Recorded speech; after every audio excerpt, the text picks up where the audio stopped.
El presidente de la Junta ha dado hoy sus razones para adelantar el toque de queda. Hoy se cumplen 19 días de esa medida y los datos ahora mismo respaldan que está funcionando. No obstante, queda por conocer la opinión del Supremo.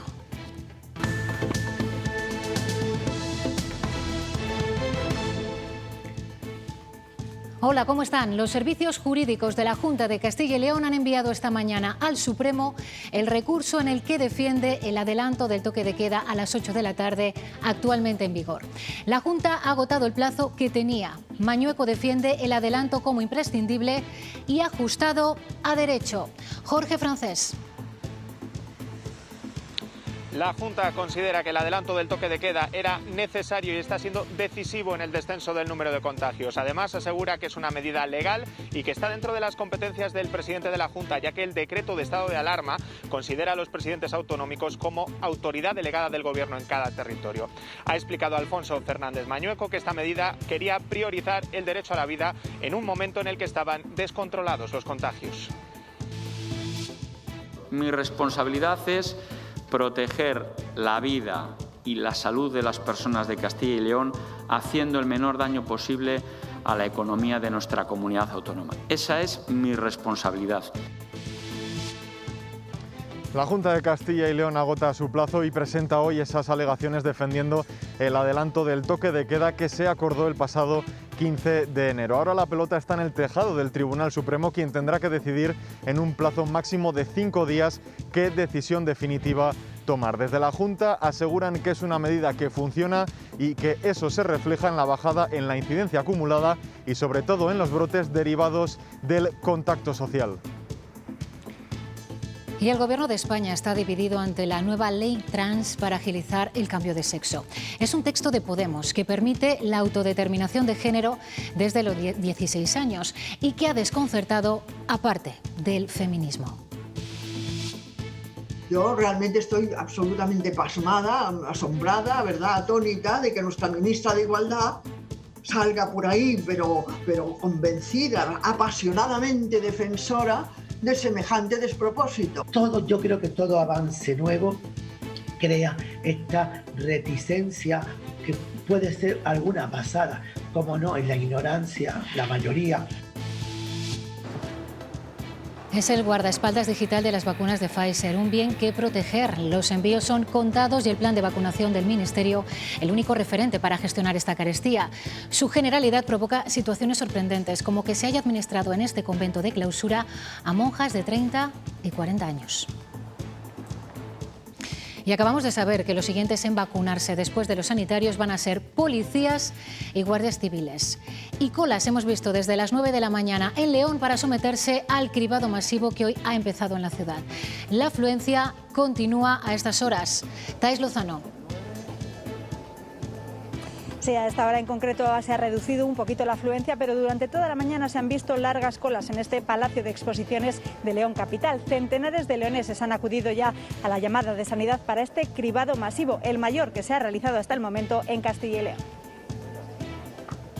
Gabriela es una superviviente. Hace 5 años su entonces pareja acabó con la vida de su bebé al arrojarlo por la ventana y a ella la agredió gravemente. En su pueblo, Hontoria del Pinar, en Burgos, ha hablado con nosotros. Bueno, a ratos sí que tengo algún bajonazo, pero habrá que tirar por delante. Y son zanjas que el gobierno portugués está abriendo en la frontera con Zamora. Trata de evitar la picaresca de sortear los controles a través de los caminos rurales. La situación en Portugal sigue siendo crítica.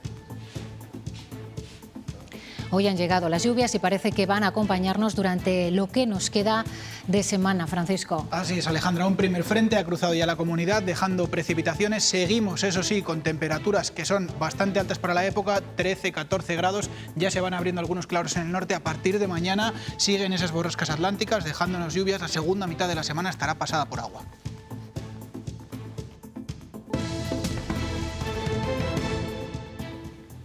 Imprescindible y ajustado a derecho son los argumentos que ha vuelto a esgrimir hoy la Junta para defender el adelanto del toque de queda a las 8 de la tarde. El Ejecutivo Regional ya ha remitido al Supremo el informe que le pedía para avalar esta medida. Lejos de mostrar arrepentimiento, el Ejecutivo se ha reafirmado en su decisión. Jorge Francés. Sí, el presidente de la Junta ha explicado esas alegaciones que han trasladado hoy mismo al Supremo, el último día de plazo para poder presentarlas. Asegura y considera que la decisión tomada de adelantar el toque de queda era necesaria y está siendo útil. De hecho, dice que es algo decisivo en el descenso del número de contagios que estamos viviendo en las últimas semanas. También ha asegurado Alfonso Fernández Mañueco que es una decisión legal, ajustada a derecho y que prioriza salvar vidas frente a cualquier otro derecho fundamental. Ahora toca esperar la decisión del Supremo, que la Junta asegura que acatará inmediatamente.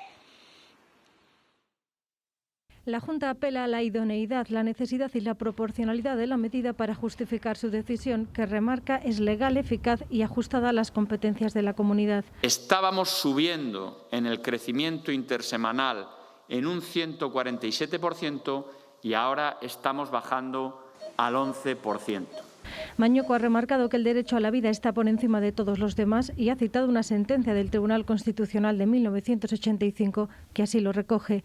Ese sentimiento de proteger la vida de las personas de Castilla y León, de proteger al sistema hospitalario de Castilla y León, de hacer el menor daño posible a la actividad económica, a los empresarios, a los autónomos, a los trabajadores y trabajadoras, eso es lo que me motivó. Dice que formalmente su decisión fue impecable y que la forma de actuar del Gobierno, que no pidió medidas cautelarísimas, lo refrenda, aunque se pregunta si el Ejecutivo Central es competente para recurrir esta decisión. Soy el propio Gobierno de España. Es un acto propio del propio Gobierno de España. No entra en plazos de cuánto más podría prorrogarse la medida y se remite a lo que diga el Supremo, aunque remarca que a día de hoy sigue siendo necesaria. Argumentos jurídicos que hemos buscado también en los expertos. Hemos hablado con la catedrática de Constitucional de la Universidad de León, que cree que en este asunto hay dos elementos clave. La figura de la delegación en el presidente de la comunidad autónoma y que concurre junto al derecho a la movilidad, otro fundamental como es el derecho a la salud, expresamente recogido en el Estatuto de Autonomía.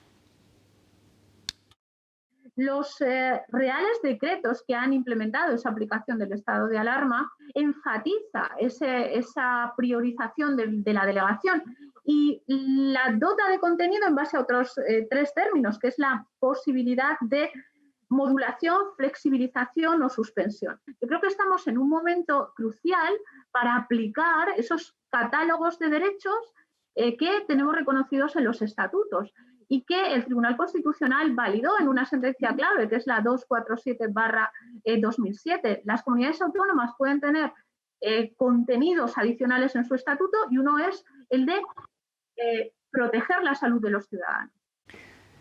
El PSOE le sigue reprochando a la Junta que el adelanto del toque de queda ha sido una decisión política buscando el enfrentamiento y sin efectos a nivel epidemiológico. Después del toque de queda ya está la estabilización de la curva, aplicado ya durante los primeros 10 días, la incidencia acumulada en Castilla y León había subido un 46%. No parece un dato para estar satisfecho. Como decimos, el Gobierno de Castilla y León ha agotado el plazo de 10 días que le daba el Supremo para presentar el recurso. Ahora el siguiente paso, la siguiente decisión la tiene que tomar este tribunal. Madrid, Daniel de la Fuente, ¿sobre qué en concreto se tiene que pronunciar y cuándo sabremos algo? Pues el Tribunal Supremo tiene que estudiar tanto ese recurso presentado por el Gobierno como las alegaciones de la Junta de Castilla y León, que se basan en que es una medida efectiva y que eso se refleja en la bajada de los datos. El Tribunal Supremo tendrá un máximo de 5 días para dar una respuesta definitiva, aunque los expertos consultados nos aseguran que sea cual sea esa decisión, estamos llegando al final de este camino, a no ser que la Junta opte por presentar otro recurso, aparte un recurso excepcional ante el Tribunal Constitucional. Si se falla a favor del Gobierno central, las posibles sanciones que se hayan interpuesto por ese adelanto quedarán anuladas y si se falla a favor de la Junta, ese toque de queda seguirá vigente. Eso sí, en caso de que esta tarde, por ejemplo, el Consejo Interterritorial acuerde modificar el decreto de estado de alarma, la Junta no podría ampararse en esto porque estamos hablando de medidas que afectan a derechos fundamentales cuya aplicación no tiene nunca carácter retroactivo. Ya está sobre la mesa uno de los temas más controvertidos del año, la ley para la igualdad real y efectiva de las personas trans. Va a permitir la autodeterminación de género, que alguien se autoproclame hombre o mujer desde los 16 años y sin supervisión. Acaba con años de discriminación del colectivo, pero algunos colectivos feministas ven en ella una amenaza. Lo que ahora es un proceso de 2 años para cambiar de sexo será un trámite administrativo, sencillo, rápido y sin supervisión. Y que al mismo tiempo no exija de ningún tipo de peritaje médico, judicial y muchísimo menos de ningún tipo de intervención quirúrgica o tratamiento médico. Las personas trans podrán hacer su transición al género opuesto sin obstáculos. Es la llamada autodeterminación de género. Hay quien lo considera excesivo, como Lidia Falcón, líder feminista expulsada de Izquierda Unida por su crítica a esta ley. Ya, es que yo soy una mujer y ahora me meto contigo en el vestidor de señoras de un centro comercial. ¿Están desprotegidos ellos o estamos desprotegidas nosotras? El borrador de la ley contempla que cualquiera puede cambiar de sexo sin permisos a partir de los 16 años. Ni los menores se pueden cambiar el nombre por voluntad propia, ni los menores pueden hormonarse por voluntad propia, ni siquiera hormonarse cuando no tienen una edad menor de 16 años. Es el punto más polémico junto a otras consecuencias, como que las mujeres trans accedan a cuotas femeninas en la política, en el empleo o en el deporte. ¿Qué es esto de que puedan participar un personaje con una estructura física, muscular, enorme en una competición deportiva y saquen los primeros números naturalmente? Las personas transexuales no pueden ser discriminadas en la práctica de ningún deporte. La ley viene a cumplir un mandato del Consejo de Europa que obliga a despatologizar el cambio de sexo. La ministra defiende que este será el año trans. Tengan claro que este año es el año en el que sus derechos se van a ver reconocidos en la ley. Las voces contrarias surgidas en el feminismo tradicional critican su énfasis. Que se ha entregado totalmente a la causa trans y que es a los únicos a los que tiene que escuchar. Las posturas se polarizan y el proceso para la ley avanza, para muchos con falta de diálogo de fondo. Como ven, hay polémica por las leyes que vendrán, pero también por algunas que ya tenemos. Hoy en el Congreso de los Diputados, la oposición ha reprochado al Gobierno que haya ocultado un informe del Consejo de Estado sobre el decreto de reparto de los fondos europeos. El PP acusa al Gobierno de ocultar el informe del Consejo de Estado sobre el decreto de los fondos europeos y reprocha a Moncloa que lo haya aprobado gracias a Vox. Por cierto, enhorabuena. Le han indultado su San Benito de criminal e ilegítimo, eso sí, a cambio de no poder decir más eso de la ultraderecha. Es usted tan aparentemente moderado que hasta incluso el señor Abascal le da lecciones de responsabilidad con el país y de sentido de Estado, señor Casado. ¡Pero, hombre! Aunque Sánchez matiza que Abascal solo lo hace en algunos momentos de destello, señoría. Y el presidente de Vox mantiene las distancias. Porque usted solo tiene un interés, que es permanecer en el poder a cualquier precio. Muy alejados siguen Teodoro García Egea y Pablo Iglesias. El único vendido al poder es usted. Nosotros en el Gobierno hacemos política, ustedes aquí hacen el ridículo. Una intervención en la que ha habido reprimenda para algunos diputados del PP. Y no se escondan tras unas mascarillas porque se les reconoce igualmente. También se ha escuchado tono y contenido electoral por la campaña catalana. Nos molesta mucho que prioricen votos por encima de vidas. Ayer aprobaron retomar otra vez la mesa de chantaje. Yo creo que en la Constitución cabemos todos. El titular de Transporte, José Luis Ábalos, ha afirmado que es posible terminar las obras de alta velocidad de la Y Vasca en plazo, en 2023, incluido el tramo entre Burgos y Vitoria.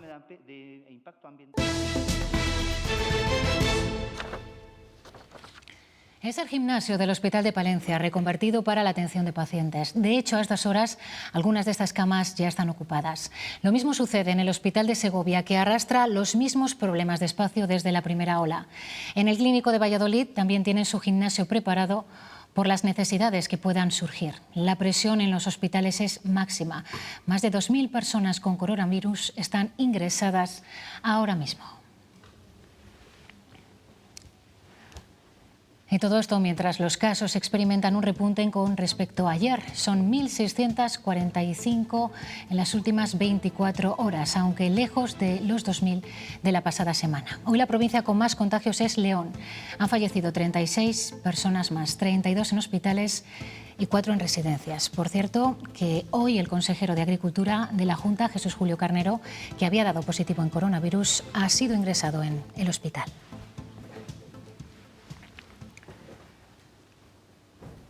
¿Y cómo se garantiza que las vacunas del COVID lleguen en perfectas condiciones para ponerlas en Castilla y León desde que salen de Bélgica? Pues este chip es el guardaespaldas de la dosis de Pfizer. Enseguida les contamos cuál es en concreto su misión.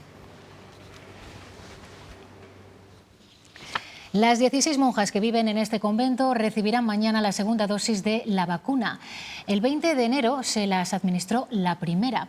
Son monjas de clausura, algunas de ellas apenas tienen los 30 o 40 años. Como ellas, numerosos religiosos en las últimas semanas ya han recibido la primera dosis. Dicen que se sienten afortunadas. Hay personas que lo están necesitando también y no les ha llegado. Nosotras, sin pedirlo, nos lo han servido a domicilio. ¿Qué más vamos a pedir? Pues agradecidas, nada más. ¿Y por qué se produce esta situación? Pues la estrategia nacional permite que cada comunidad complete diferentes casuísticas en cuanto a la organización de la vacunación. En Castilla y León, las gerencias provinciales organizan y deciden. En el caso de estas religiosas de Valladolid, se las ha inmunizado porque durante toda la pandemia se las ha considerado usuarias de residencias de mayores. Mientras la Consejería espera la llegada de más dosis, numerosos colectivos están pidiendo ser vacunados en las primeras fases. En los ojos. Inma es cuidadora no profesional y madre de Alejandro. ¿Qué sería de él si yo me cayera enferma? Es la pregunta que se hace una y otra vez. Su hijo depende de ella las 24 horas del día, pero a pesar de ello, no es grupo prioritario en la estrategia de vacunación. Duchas cuando llegas a casa, cambio de ropa, mascarillas, ventilación. ¿Por qué? Porque es la única manera que puedo proteger a Alejandro. Y ahora mismo lo que necesitamos es que estemos vacunadas. Por eso han escrito una carta al Ministerio de Sanidad y la respuesta ha sido que estudiarán sus casos. La misma réplica han obtenido los profesionales del transporte. Pero en cuanto nos exijan una prueba COVID, por ejemplo, de un país a otro, eso significaría que paralizaríamos el transporte. Lo que podría suponer un desabastecimiento en los mercados. Ellos también piden ser vacunados. Cambiamos de escenario y nos encontramos con Mario, técnico ortopédico. Él será vacunado en el turno de los sanitarios de ámbito privado, pero su compañera no. Hemos pedido es que todo el personal de la ortopedia que está en contacto con pacientes sea considerado de igual rango y sean considerados como personal con riesgo. Más reclamos. Los profesionales de los servicios funerarios piden ser incluidos en la primera etapa de vacunación. Creemos que es importante que nuestro personal esté protegido por estar en contacto directo con fallecidos por la COVID-19. Y los últimos en demandar la inyección ha sido el sector de la hostelería. Consideran que están altamente expuestos al virus. Y acabamos de saber que los policías y los guardias civiles serán los siguientes en vacunarse después de los sanitarios, tal y como ha asegurado hoy el secretario de Estado de Seguridad, Rafael Pérez. Y Segovia sigue yendo a la cola en la vacunación en nuestra comunidad. Sucede además desde el principio. Ayer, por ejemplo, solo se administraron 13 vacunas, frente a las más de 1.000 que se pusieron, por ejemplo, en Salamanca. Hoy esperan la llegada a Segovia de las vacunas de Moderna, que tenían su fecha de entrega el lunes. Es cierto que la provincia de Segovia está siendo la que menos vacunas está recibiendo en todo momento y la que menos está poniendo, por lo tanto, pero desde el Servicio Territorial de Sanidad nos confirman que tanto esta semana, el viernes, como el anterior viernes, van a conseguir agotar todas las vacunas. Esta semana han llegado 1.170 dosis de Pfizer, se va a vacunar desde la jornada de ayer martes hasta el viernes todos los días con esos 4 grupos de vacunación y durante el día de hoy se va a alcanzar la cifra de 7.600 personas inmunizadas, al menos con una dosis. dosis. Con el ciclo completo serán más de 2.000. Además, han confirmado que hoy han llegado 500 dosis de Moderna que se van a poner a los profesionales de atención primaria y también del Hospital General, y que la próxima semana se habrán terminado en las residencias los 2 ciclos de la vacunación. Estamos condicionados por las dosis. En nuestra provincia, todos los viernes llevamos ya 2 semanas que se acaban con las dosis, es decir, todo lo que nos llega está puesto. Como siempre digo, programando para asegurar la primera prioridad, que es que todas las personas que recibieron la primera dosis reciban la segunda dosis. La vacuna de Pfizer contra el coronavirus lleva un guardaespaldas desde que sale de la fábrica hasta que llega a su destino. Es este chip incorporado a las cajas, un GPS como el de nuestros móviles. Desde un ordenador en el laboratorio en Bélgica pueden seguir el recorrido de las vacunas por carretera o avión. El hielo seco mantiene las dosis a 70 grados bajo cero en unas cajas diseñadas para este reto. También hemos innovado diseñando un embalaje que permite el transporte de esa vacuna a esa temperatura y el control continuo de la temperatura también. Esta etiqueta inteligente avisa si se rompe la cadena de frío. En un 99,95% de los casos, las vacunas han llegado en perfectas condiciones, pero cuando no ha sido así, el laboratorio lo ha sabido a tiempo para reemplazar ese lote. Ahora la vacuna contra el COVID tiene un nuevo desafío, las nuevas cepas del virus como la británica, que en Castilla y León ya tiene una presencia del 15%. En cualquier caso, la tecnología sobre la que está desarrollada la vacuna de ARN mensajero permite una modificación ágil y rápida para adaptarse a posibles variantes del virus. Y para garantizar el suministro, Pfizer ha ampliado sus instalaciones en Bélgica para poder producir más vacunas. Y esta tarde la ministra de Sanidad, Carolina Darias, abordará con las comunidades las diferentes restricciones. También si la vacuna de AstraZeneca se va a usar o no para inmunizar a los mayores de 65 años. El Consejo Interterritorial de Salud va a abordar como asunto principal la vacuna de AstraZeneca, que hoy hemos conocido que reduce hasta en un 67% el ritmo de los contagios. A pesar de este dato, los técnicos del Ministerio de Sanidad no son partidarios de administrarla entre los mayores de 65 años, porque hasta el momento se han realizado muy pocos test en este segmento de población, y además es una medida que ya han tomado otros países europeos como Francia, Alemania o Italia.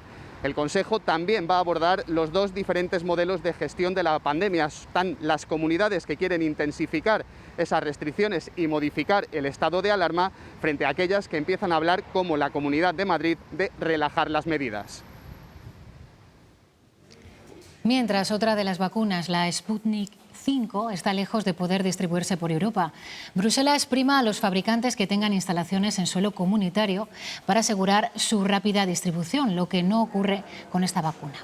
Por otra parte, el CSIC ha desarrollado una nueva prueba de diagnóstico del coronavirus con una fiabilidad del 99%, que además detecta anticuerpos. Podría estar disponible a mediados de este mismo mes. La Junta de momento no se plantea realizar test anales como están haciendo otras comunidades, es el caso de Galicia. Antes de recurrir a estas pruebas, el Ejecutivo prefiere los test de saliva.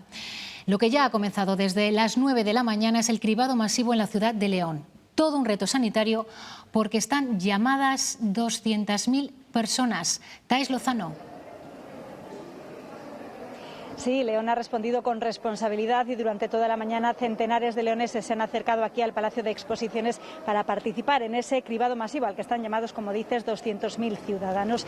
Este tipo de cribados trata de detectar personas asintomáticas o con sintomatología muy leve y aislarlas para evitar que se siga propagando el virus en una ciudad que ahora mismo tiene una incidencia acumulada a 14 días de 1.600 casos por cada 100.000 habitantes. Desde Atención Primaria señalan que este tipo de test son el mejor freno que se puede poner a un tren que está a punto de descarrilar.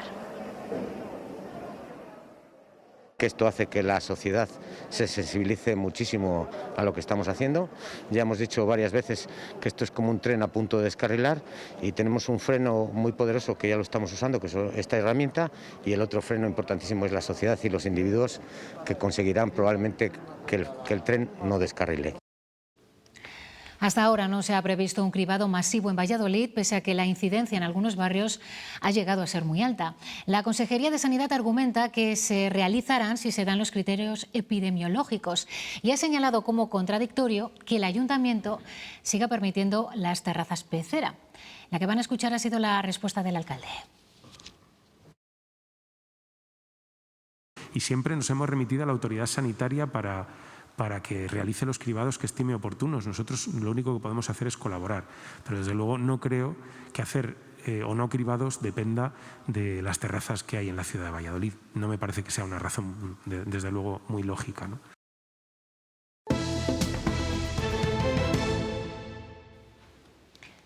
Es una zanja cerca de la frontera y sí, es para lo que están imaginando. Portugal las está abriendo para evitar tentaciones de cruzar a su lado de la raya, pese a las restricciones que ahora mismo están en vigor.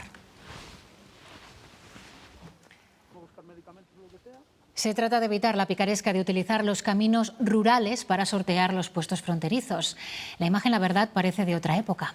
Hemos estado en la comarca de Aleste y esto nos cuentan. Son varios los caminos en la comarca alistana que unen España con Portugal y las autoridades portuguesas han decidido cortarlos para evitar el tránsito sin control de ciudadanos de un país hacia el otro. Este, por ejemplo, une Alcañices con San Martiño de Angueira. Atraviesa todo el monte conocido como la Sierra de Alcañices y es muy utilizado por la gente que viene de un lado al otro de la raya, por ejemplo, a hacer compras a diario. Por el monte evitan dar un rodeo de varios kilómetros y sería la alternativa ahora que las carreteras están cortadas. Pues a lo mejor por la carretera que haya otros 8 kilómetros más o 10 por lo menos. Esta marra indica justo el límite entre ambos países. Pero llegamos a otro camino, el que une Ceadea con Cicouro. El montículo de tierra está en la parte española. Ya han cortado en España, será por motivos de que tengan otros caminos y este sea el más transitado para que puedan venir ellos. El otro que estuvimos viendo, ese ya está cortado en Portugal. La medida supone un importante varapalo para la economía de la zona. Sí, es verdad que, claro, le van a hacer un fastidio a, por ejemplo, Moveros, que es un pueblo que tiene muchísimo comercio con Portugal, le van a hacer mucho daño. Viene mucha gente a comprar para Portugal y a utilizar los servicios españoles de gasolineras, supermercados, tiendas, bancos, farmacias, médico. Pero los lusos tienen razones sobradas para cerrar su territorio. María es portuguesa, lleva décadas viviendo a este lado de la raya. ¿Qué hay que cerrar? Está todo cerrado, no está trabajando casi nadie. Los niños tampoco tienen colegio, pero yo lo apoyo. A ver si después de esto la gente tiene un poco de sentido común. Durante años a esta ruta, por ejemplo, se la conoció como la del contrabando. Hoy también habría que saltarse la ley para completar su recorrido. Allí en Portugal la situación es alarmante. Sus morgues están completamente sobrepasadas y se habilitan nuevos lugares para almacenar los cadáveres. En el Hospital de Santa María en Lisboa se están añadiendo bloques que se van a dedicar en exclusiva a guardarlos en cámaras frigoríficas. Son contenedores refrigerados similares a los que transportan la comida en los barcos. Portugal supera los 13.000 muertos por la pandemia.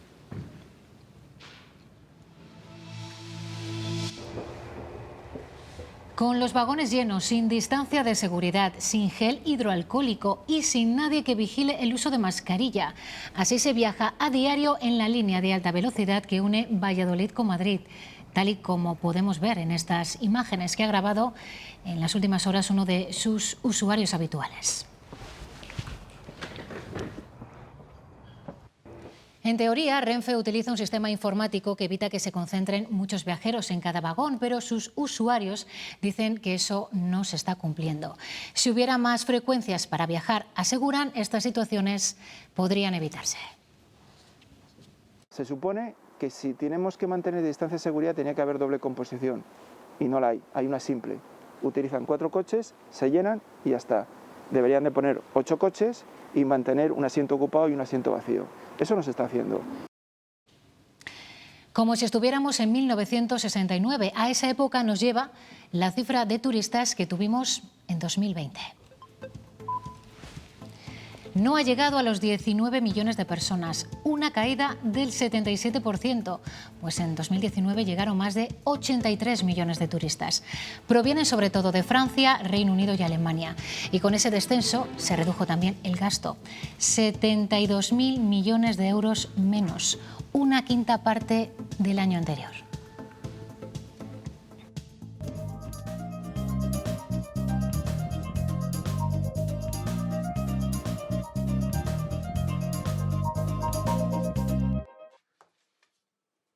En Semana Santa, Rubén y Susana echaron mano de la calculadora. Veíamos que si no, que la situación iba a ser insostenible. Tienen una bodega que solo permanece abierta entre abril y noviembre. En esta situación, ni remanente, ni nada de nada, no sabes cuándo vas a poder abrir, no puedes hacer previsiones que tenías otros años. En marzo solicitaron financiación al ICO. Por lo menos tienes ese colchón para decir, voy a seguir con el negocio. El primer año de carencia está a punto de finalizar. El Gobierno ha aprobado prorrogarlo. La carencia suma otros 12 meses hasta llegar a los 24 y se podrá ampliar en 3 años el plazo de vencimiento. Con lo cual, las cuotas a las que tengan que hacer frente serán más reducidas. Todo sujeto a estos requisitos: no tener impagos, no estar en concurso de acreedores y tampoco utilizarlo para cancelar deudas anteriores. Asimismo, tendrá en la entidad de crédito, le darán un formulario, es una declaración responsable muy sencilla, para que indique las ayudas que ha percibido. Se solicitará en la misma entidad donde formalizó la financiación. El plazo vence el 15 de mayo y el banco tiene 30 días para decidir. Que lo soliciten cuanto antes para evitar que haya un tapón y que al final, por cualquier error, no pueda ser acogida o recogida esta solicitud de ampliación de plazos. En Castilla y León, más de 30.000 empresas recurrieron a un aval del ICO en 2020.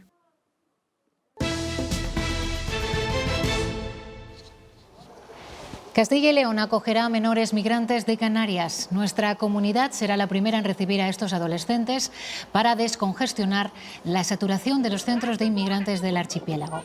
En el último año, Castilla y León atendió a 88 menores extranjeros no acompañados y se ofreció a amparar a otros 25 procedentes de las Islas Canarias. Se cumplen 5 años de unos hechos que conmocionaron a toda España. El asesinato de Alicia, una bebé de 17 meses que murió tras ser arrojada por una ventana en Vitoria. Con el asesino en prisión, su madre, Gabriela, trata de hacer su vida en el pueblo de sus abuelos, que es Ontoria del Pinar, en Burgos. El cuerpo de la pequeña Alicia reposa en el cementerio de la localidad burgalesa de Ontoria del Pinar. Fallecía a las 24 horas de ser arrojada por la ventana desde un piso en Vitoria el 27 de enero de 2016. Han pasado 5 años, pero como que ha sido ayer. Gabriela sigue tratando de salir adelante. Bueno, a ratos sí que tengo algún bajonazo, pero habrá que tirar por adelante. El asesino de Alicia también intentó tirar por la ventana a su madre, Gabriela. Fue condenado a prisión permanente revisable. La verdad que no hay castigo para eso. No hay pena que... La pandemia no está ayudando a Gabriela a rehacer su vida. Lleva un año sin trabajo y ha regresado a Ontoria del Pinar, el pueblo de sus abuelos. Yo básicamente todo este tiempo he trabajado en la hostelería, y me gustaría seguir, me gusta bastante la hostelería. La verdad que de trabajar me distrae bastante la mente y me ayuda a no pensarlo. Con 23 años de edad, Gabriela quiere pasar página y reorientar su vida, aunque no piensa echar raíces en Ontoria. Prefiere buscar un futuro laboral en Burgos o Soria. El Supremo confirma la condena al único procesado por el asesinato de 5 jesuitas en El Salvador en 1989. Inocente Montano, alto mando militar salvadoreño, es considerado, por tanto, responsable de 5 delitos de asesinato, entre ellos los de 3 castellanos y leoneses: Martín Baró, Segundo Montes y Armando López. Un alto cargo del Ministerio de Igualdad se encarga de cuidar a la hija pequeña de Pablo Iglesias e Irene Montero. Eso es lo que denuncia la exjefa de auditoría de Podemos en un informe del caso Neurona, en el que se investiga a la formación morada. Según este testimonio, el vicepresidente del Gobierno y la ministra de Igualdad estarían utilizando de forma irregular a esa persona que como alto cargo tiene un sueldo de más de 50.000 euros anuales. Tras 11 años de litigios por la reforma ilegal de un cementerio, hoy en la localidad leonesa de Abadengo de Torío se ha cumplido la sentencia de un juez que obliga a derribarlo y a exhumar los cadáveres enterrados durante estos años. En medio de un clima de tensión y con la presencia de la Guardia Civil se han exhumado los cuerpos de Araceli y Martín. Un auténtico saqueo, en una auténtica profanación, quemando las cajas para coger los huesos y meterlos en un saco. Pero ¿dónde se ha visto semejante ignominia? Por orden del juez han prohibido a la familia presenciar el proceso y la quema de los ataúdes. Las cajas no pueden salir de fuera del cementerio, señor. Es inhumano lo que han hecho. Lo primero que nos tenían que dejar ver lo que sacan de ahí, que somos la familia directa. Hace 10 años se construyó un nuevo cementerio sobre el antiguo de paredes de adobe, hecho que denunció la propietaria del terreno colindante. Una venganza. Se propuso hace 10 años sacar a mis padres de aquí y ha acabado consiguiéndolo. Ahora la justicia reconoce que faltaban licencias y obliga a exhumar y a derribar las paredes y los nichos. Están enterrados en la parte que se ha hecho nueva del cementerio, que son la parte de los nichos, y por eso la sentencia dice que hay que sacarlos de ahí para poder demoler toda esa zona. Ante las discrepancias con los familiares que colocaban este mensaje a la puerta del cementerio, la actual Junta Vecinal ha decidido llevar los restos a un osario en Palacios, el pueblo de al lado. ¡Asesino! ¡Tienes un asesino! Un traslado que sería temporal hasta que Abadengo disponga de un nuevo terreno para un camposanto.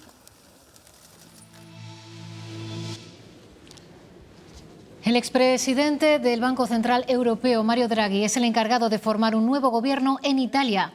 Ha recibido el encargo del presidente de la República, que se niega a convocar unas elecciones en mitad de la pandemia. Draghi buscará un gobierno de alto perfil para superar esta situación de emergencia y se reunirá con todos los partidos antes del fin de semana para explorar si conseguiría un apoyo sólido a su propuesta de gobierno de unidad. España fue el país de la eurozona que menos dinero del presupuesto gastó el año pasado para hacer frente a la pandemia. Lo dice un informe del Banco Central Europeo, que lo cifra en un 1,3% del Producto Interior Bruto. En el lado opuesto están Lituania y Austria, con más de un 6%. El Gobierno señala que este cálculo no incluye los 40.000 millones de euros empleados en los ERTE, ni tampoco las distintas líneas de avales. 1.550 han sido los avales presentados por el candidato a presidir el Partido Popular de Valladolid, Conrado Íscar. Hoy a las 8 de la tarde concluye el plazo para su entrega y no se conocen por ahora más candidaturas.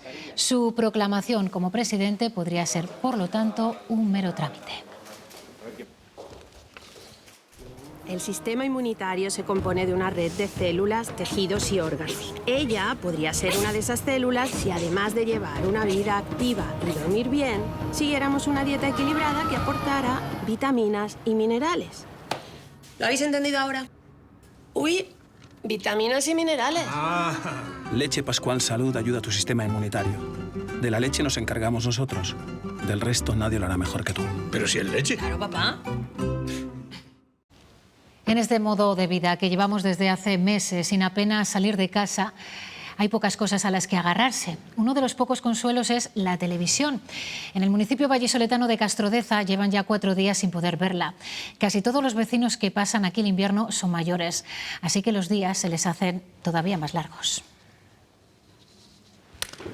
Aburridos y muy enfadados están los vecinos de Castrodeza porque llevan desde el sábado sin poder ver la televisión. Muy aburridos, porque sin tele, sin bar, aquí perdidos de la mano de Dios, de verdad esto no es normal. A algunos le doy con el cenicero. Entiendo de que las averías hay veces que se pueden alargar, pero el no saber qué está pasando con nosotros, eso ya es lo que me preocupa. Cada poco tiempo llamamos, pero te coge el teléfono una operadora, pero hasta ahí llegan las chicas. Ellos me dieron incluso el parte de número de incidencias y hasta ahí.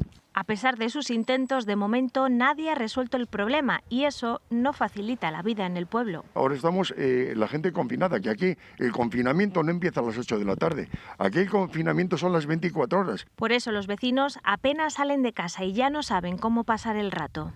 Mi madre ayer, pues tipo tirando de internet, con tablet, enchufándonos a donde nos podemos. Me voy a dar una vuelta. Pues mira, ahora que no hay ni nada de eso, por la gente los 4 que somos, pues a dar un paseo por ahí.